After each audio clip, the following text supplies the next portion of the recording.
That's why I just harass you in social media, why I bash you in social media, why I harass you and your family in social media.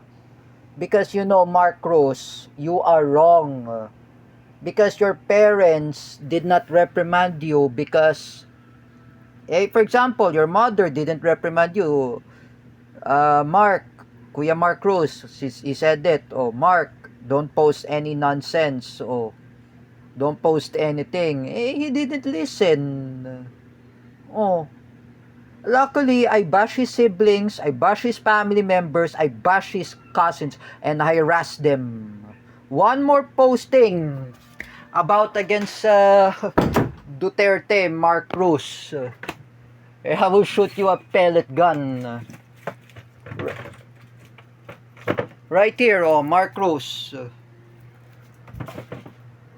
If you post nonsense, don't you even know, Mark Cruz, you're posting about against Duterte? Look at Teacher Jessa.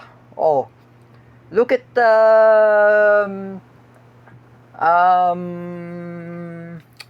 Teacher Gio Malana. Oh, they're not posting about political. Teacher Ruti Barrientos is not posting about political. Even who else I remember?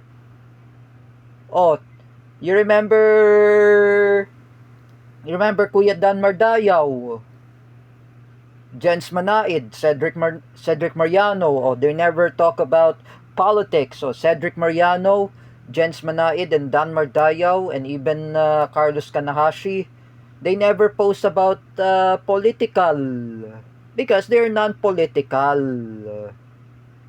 If I were you, Mark Cruz, listen to Franco Morales. You know Franco Morales, if you're watching this, pagsabihan mo yan si Mark Cruz, tumigil na siya pagpo-post.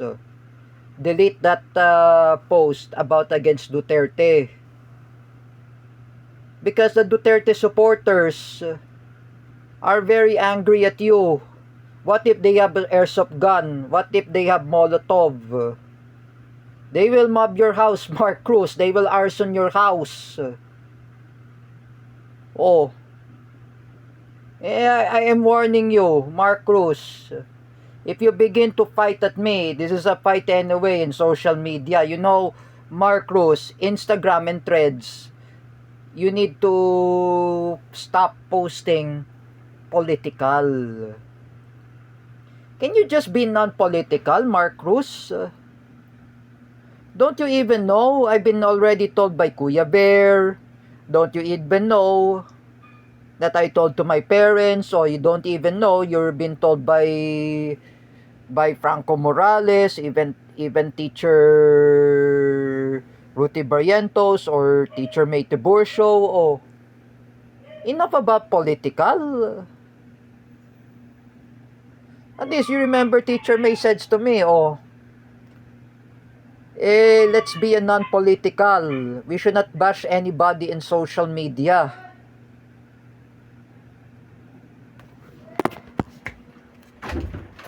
Ha?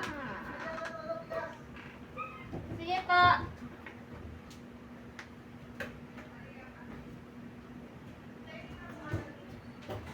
Oh, just lemon, okay. We should not post about nonsense, Mark Cruz. If I'm telling you, if everyone are telling you, you need to stop. Stop. Oh, this is not nice to post political. Look at Kuya M.A. Oh, remember M.A. I mentioned? M.A. Chan Biray and Eskel Penumbra. Both they live in the outside the Philippines. They live in abroad. Him, he was living there in Japan. Him, he was living there in the US. They never talk about politics. They are non-political. Teacher Kel, non-political. But she doesn't side to anybody.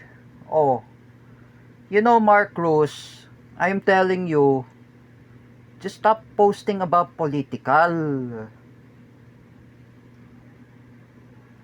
You're creating a trigger. Me, I created my own trigger. Why I bash you? Why I harass you in social media? Why I harass your family members? Oh, this is not nice to post against Duterte. Oh, this is what I warned Teacher Jessa. That I told her, don't post about against Duterte. And you might get bashed by Duterte supporters. At least she understands me. Oh, Teacher Jessa understands that she will never post. She already stopped posting political in Facebook. Oh, as you see, Teacher Jessa Fernandez is not siding with the with the with the Marcos. She's not siding with Duterte. She is non-political. She is non-partisan. Oh, if Teacher Jessa Fernandez is a Duterte supporter, oh, she is non-partisan. Mark Cruz, if I were you, kung ako sa'yo, like I just want to tell you something, tumigil ka na sa pagpo-post ng kung ano-anong nonsense. Do you want to even happen to Paulo Cruzada? Do you want to be happen to Teacher Alexandra Pagkalinawan? That both of them, they are being scolded by their own parents? Your parents did not scolded you. Your parents did not scolded you because you're posting nonsense. However, when you post about nonsense, what about your brother? You know, the brother of Mark Cruz. You need to reprimand your eldest. Your eldest brother. How many times that you are being victim blaming that you are a bully yourself? You're the one who's a bully. Oh. You're the one who bully Juan Carlo Pabale. You're the one who bully Ryan Chris Lucero. You're the one who bullied me and even J. Rick Silva. You're the one who framing me that I hack a Facebook account. It wasn't Wawel Romero. Her big sister said to me, Wawel never do that. Oh. It was you, Mark Cruz. You're the one who started this. I say again, Mark Domingo Cruz, kasalanan mo yan. Like I said, you post lots of nonsense. I've been told that from J. Rick Silva. I'm just gonna say to you, this is your fault. Kasalanan mo yan, that's why. You need to stop posting nonsense. That's why J. Rick says to you, tumigil ka na, Mark Cruz. You don't really have to stop. Look at Teacher Gio Malana. Oh. He is saying to me, who created Rocky Tulog, a Facebook account? The fake account. It was Mark Cruz. Oh. He's the one who started this cyberbullying. And I apologize, Teacher Gio Malana. Teacher Gio Malana, I apologize to you. You're not the one who created the fake account of Rocky Tulog. While you were in the US, you were busy in teaching in US as a SPED teacher. I should be blame Mark Cruz. Oh. You see, Mark Cruz, that is your fault. And let's say again, Mark Cruz, who started the bully in social media? It was you. You're the one who started this. Do you know, Mark Cruz? You're the one who started this. Alongside with Teacher Alexandra Pagkalinawan, who create this framing me up that I hack Ronald Rebena's Facebook account to brainwash Wawel, to blaming me. You're the one who started this, Mark Cruz. If I were you, if the Duterte supporters are arsoning your house, Mark Cruz, and even Teacher Alexandra Pagkalinawan in your house in Cainta Rizal and San Pedro Laguna, they will arson both of your house. Oh, and you call me a manslaughtering? You know, Mark Cruz, you are a bully. You're not Asperger. You're not autism. I want to claim that I was told by teacher May Tiburcio. Oh, do you remember Zachary? Zachary has an antisocial personality disorder. He has.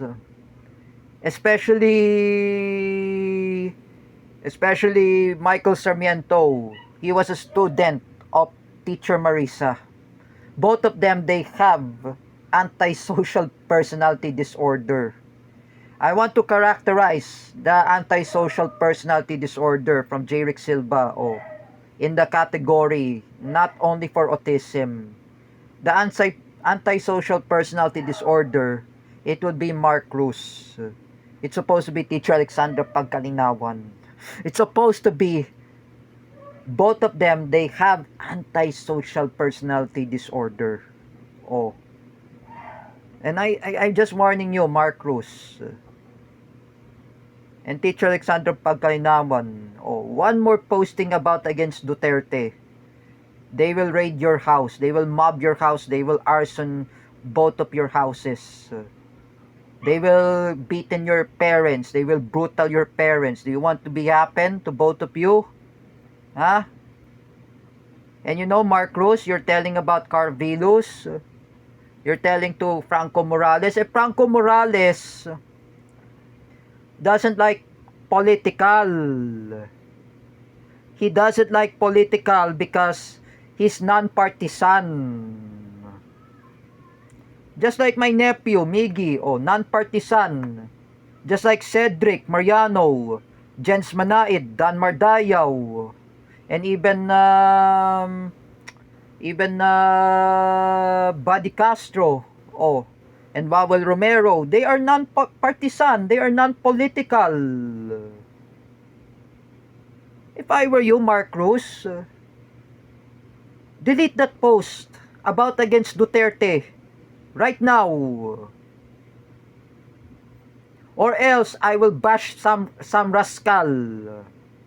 I will bash some rascal. I will harass some rascal that eat Bulaga singing queen if you don't delete that post against Duterte. Mark Cruz, I am warning you. And you don't listen to your parents. Delete that post, Mark Cruz. I am warning you.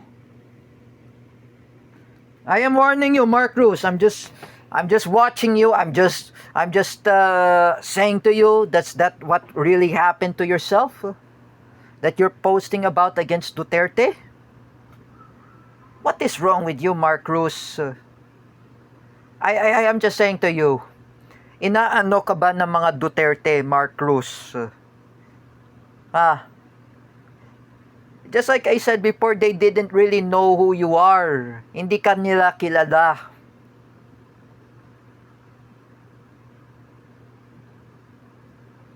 Just like I said, you're the one who called Nguyen Pongkan kettle cow. You are a bully. Do you even think that I am a neo-Nazi? Do you call me a Nazi German? Do you remember that, Mark Cruz, Nanay Ningning is really hurt about your derogatory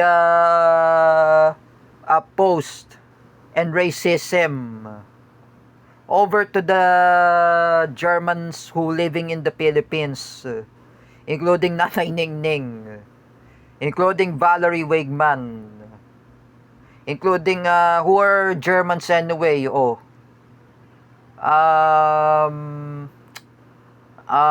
Pia Wurtzbach, including Sara Duterte, Baste Duterte, and Paulo Duterte. They have German descent because I know the mother of Sara Duterte was named Elizabeth Silberman, was a wife of Rodrigo Duterte, ex-wife. She was Filipino-German with Jewish descent. Why are you saying about against German? Mark Cruz. Say that again to the German embassy. Mark Cruz. If you protest there in German embassy, if you call them Nazi German, they will beaten you. Would you ever protest there in Iranian Cultural Center that they are anti-Israel and you calling themselves Nazi German? Mark Cruz, you are a bully. The Filipino Shia Muslim, they don't really like your attitude. The Spedmotics, the Duterte supporters, they are angry at you. Galit na sa'yo, Mark Cruz. That's why I say to you, and I just want to request Franco Morales. Franco Morales, if you're watching this, you need to reprimand Mark Cruz. Pagsabihan mo yung kupal na yan, like I said, he has to delete that post against Duterte because it's really hurt their people's feeling. I know I'm very angry. I know this is very shame. He should be ashamed of himself. Can you just be non-partisan, Mark Cruz? You know, as I'm a content creator and blogger, I'm not posting about politics in Instagram threads, Mark Cruz. I am posting non-political. I am posting JDM cars. I am posting about the upcoming film of Fast and the Furious finale that was Vin Diesel. I was posting about the Peter Berg's Call of Duty Modern Warfare movie and Taylor Sheridan.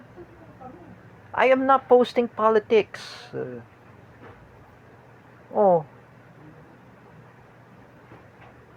This is really insane. This is really cause of cyberbullying. If I want to tell you, Mark Cruz, apologize to the German expatriates in the Philippines for calling the word Nazi German. And you calling me a Nazi German? I am not Nazi German, Mark Cruz. I am not neo-Nazi. I am a Shia Islamism. I inspire with Rahula Khomeini to fight against Israel to liberate Palestine. Don't call me